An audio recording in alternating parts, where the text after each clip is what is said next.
Hello and welcome back to this episode of the In My Era podcast. I am your host, Haley Sasso, and I'm here today on Friday, obviously on my couch. And I thought that I would give you a vague little scenery update, life update. This week, I had a wild week.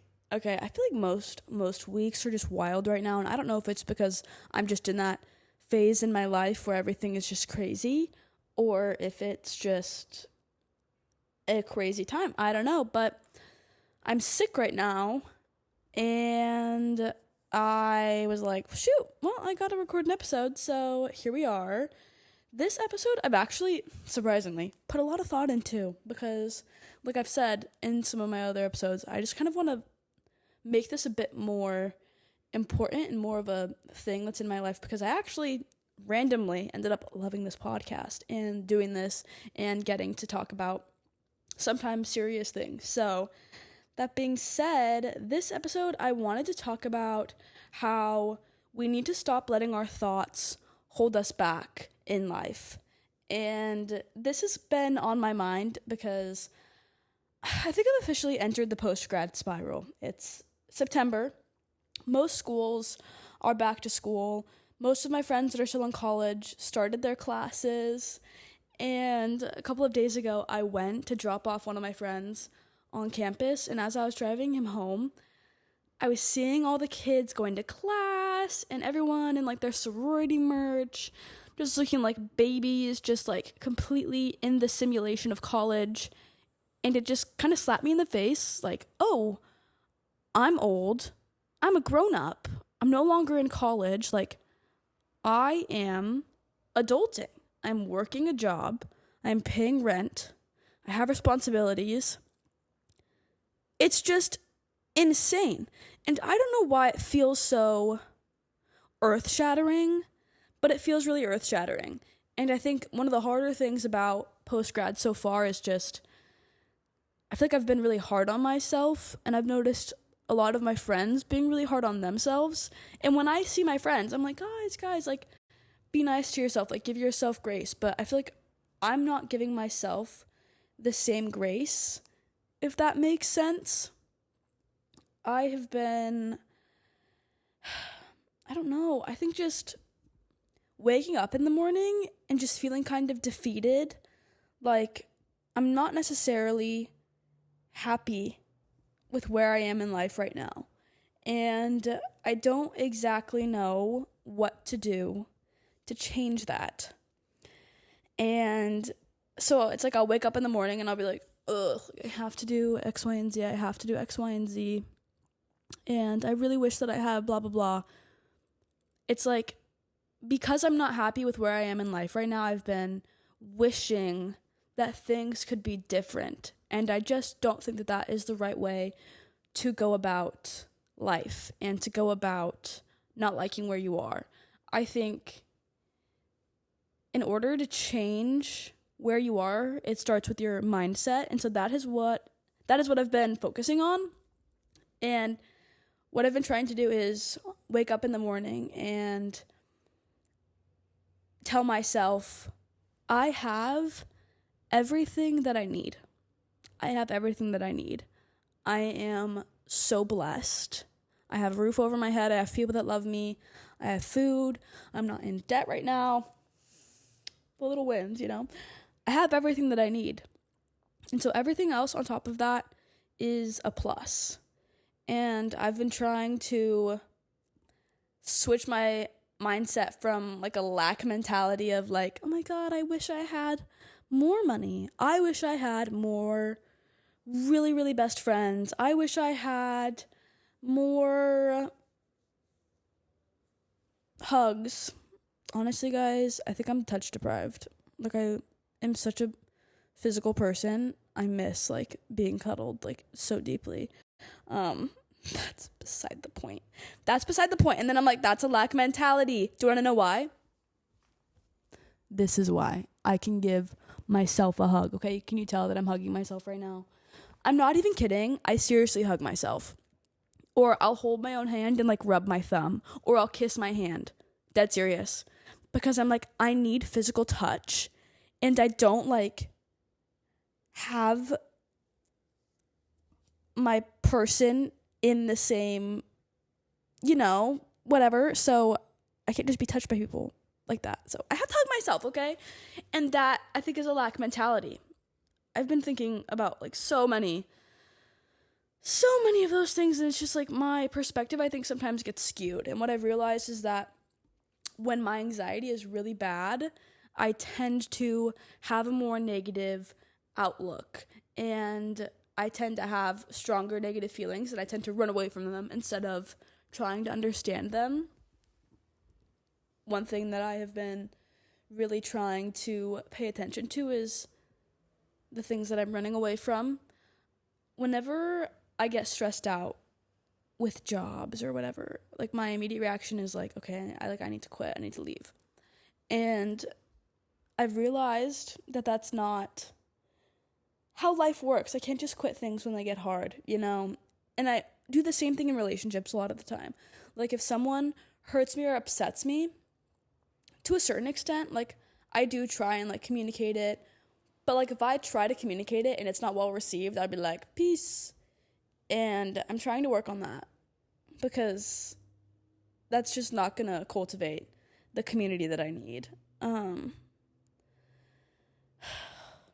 Yeah. So, that being said, how do you stop letting your thoughts control your life? I think that all starts with recognizing that your thoughts are just that. They are just thoughts, and they don't have any power unless you give them power. I was thinking about this because I was like, wait, one time when I was driving my car, I think this is a common thing. I was driving and I was like, oh my God, like, if I just, like, yanked the wheel, like, I would just, like, flip my car and probably be dead, like, just like that. And that thought didn't scare me, because I was like, I'm obviously not going to do that, Like, think about all of the insane things that you think on a daily basis that you just don't give power to, because you're just like, okay, like, that's not me. That's just my thought, A lot of the times, the way that we think is from how we've been programmed subconsciously. So, like, how our parents have raised us. A lot of our thoughts are not our own. And so I think that it's important to, when you have a thought that kind of triggers you or is really negative, to kind of, like, imagine, like, you're just watching it, like, pop up in your head in front of you, like, on a screen. You're looking at it and you're just like, okay, do I actually believe this? Do I actually think this? If yes, okay, well, then let's look into it. And if no, then, okay, let's let it go and reset with a positive thought. Let's say that I wake up in the morning and I'm like, oh my God, like, I feel so lonely. Like, I haven't seen any of my best friends in so long because everyone's working or out of the country. And then I'll be like, you know what? Let me replace that with a positive thought. I have people that I love so much that I get to miss because they're not around as much. And I do have amazing people in my life. I have a little dog that I'm getting to raise and who I love so much, and that's been a whole experience. And there are strangers in my community that I love so much, and I love to get to see. It's like there's so many things that are good. So sometimes when a negative thought pops up that is not my own, I try to focus on recognizing that it's not mine, and let it go, and then replace it with, like, a positive thought with how I see my life.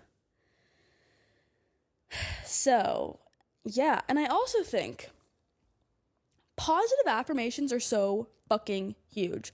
They're so big. They're so important, and I know it feels stupid. It does. I'm going to be honest. It feels so stupid to wake up in the morning, look in the mirror, and be like, I am so smart. I am so beautiful. I am so successful. I am so good at X, Y, and Z. It feels stupid, It's not. I'm here to tell you, it's not. It's so not. Naturally, we all have such negative thoughts about ourselves. If I could tell you why, I would. I don't know why. I think it's literally just human nature to be like, oh, fuck, blah. Telling yourself positive affirmations feels stupid. But what it does is it helps rewire your subconscious, which is one of the hardest things to do, but one of the most powerful things that you can do for yourself is learn to rewire your subconscious brain. Because the majority of the time, when we go about our day, we are functioning from our subconscious mind. We're not consciously doing everything. think about all the tiny little things you do that you don't even notice that you do, because it's all subconscious driven. So I think positive affirmations, just mindless, like as often as you can, just like help reset you. I like to think about whatever my goal is. In the past, I'm going to be honest, you guys, my goal was to like be somebody on social media. And so I would tell myself positive affirmations like, I have this many thousands of followers on social media. I make this much money from social media. Now I'm like, I actually am rethinking all of it, and I think I might strongly dislike social media besides the podcast. So I don't really tell myself those positive affirmations anymore because I don't know that that's what I want. But let's say you want to be like a doctor. Wake up in the morning, tell yourself, I am so grateful that I am a successful doctor. I am so grateful that I make this much money. I am so grateful that I have the best romantic partner ever, the best friend ever. I'm so grateful that I have all of the money that I need to do everything that I want. And it's like, if you tell yourself those positive things, then A, you notice the positive way more, and B, you internally just feel more motivated to go about and achieve those things. Because if you act like you already have them, then you're putting yourselves in the shoes to make that possible. Oh my God, Amazon driver. I think those are my trash bags. Can I be in the photo? Guys, when the Amazon guy comes, I try to like be in the photo, like slyly in the background. I'll be like, anywho, yeah. So that's what I think about that. Another thing, I'm going to open up a little bit here. Getting a dog has been, I think, one of the most difficult decisions I have ever made in my entire life. It has triggered some deep shit within me. Like some deep insecurities that I didn't even realize that I had from like my mother and like my trauma with her as a child, which is just crazy. I have cried over him so intensely, so helplessly, so many times. And it's wild because like I love this dog so much, and he's a good dog. And like he's learning so fast and he's doing so good and all of that. But holy shit, it's been crazy. I think the harder thing for me about getting a dog and my thoughts about it is that I just love him so much that I want him to have the best. And when I feel like I'm not doing a good enough job, it hits me so deep. Sometimes I just feel like a complete and utter failure, and like I'm failing him, and I see him as like this perfect little innocent thing that like I just want to like take the best care of. And so it's like, if I don't feel like I'm doing one thing right, like for example, let's say I take him to the dog park, he gets attacked, and then I feel guilty that I didn't protect him enough and he got attacked, you know, things like that. I'll be so hard on myself. Like I like, oh my God, it is like bully mode in my head. Like, Haley, get it together. Haley, what is wrong with you? It's not that hard to like take care of a dog. Like, it's not like, this isn't that, you know, it's like I go into this mode where I'm so angry at myself because I think there's part of me that's like so angry at my mom for like certain things she did to me or didn't do for me when I was younger, that like now I'm acting like that towards myself. And it's like I feel like I'm being a bad dog mom, and it's triggering this insecurity of like, oh my God, am I gonna be able to be a good mom one day? Like it is deep. It's deep. And so my thoughts have been so powerful in negatively impacting me when it comes to that I've had to kind of take a step back and be like, okay, I am not perfect. I'm not perfect. I'm not a perfect pet parent. I'm not a perfect friend. I'm not going to be a perfect mother one day, but I am good. I am good, and I am trying, and I know that I'm doing a good job. And so what I've been trying to do is celebrate the little wins. Like yesterday, I taught him how to shake his paw, and I was so excited because he learned it so fast. I was like, oh my God, you are a genius dog. Like, you are perfect. You're so exciting. And I'm like, oh my God, I did that.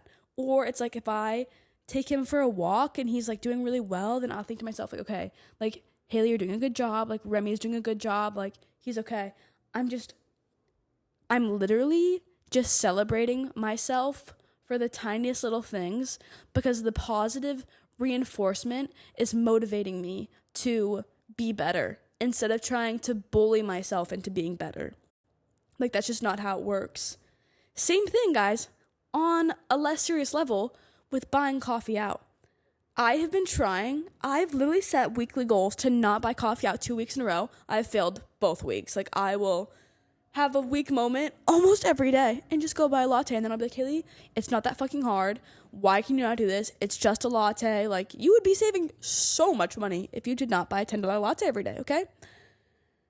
And instead of thinking like that, I have just decided to celebrate the days that I don't do it. Like, if I don't buy a latte, I'm gonna be like, oh my God, Haley, I am so proud of you. And if I do buy a latte, I'm not gonna be hard on myself, but I'm just going to try to celebrate the good days a little bit more. And I think that that's just a good lesson overall in life, is that sometimes you do need tough love. Sometimes you do. But for me personally, sometimes I need tough love from like other people. I generally don't need tough love from myself, because I'm so hard on myself always that I need to learn how to be more loving and nurturing and accepting of myself. Part of me is beginning to think that true freedom comes when you stop being mad at yourself for your flaws.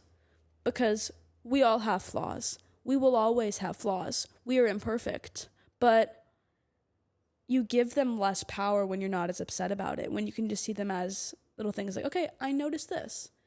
That's interesting. How can I be better? Cool. But also, I still love myself despite buying coffee out sometimes.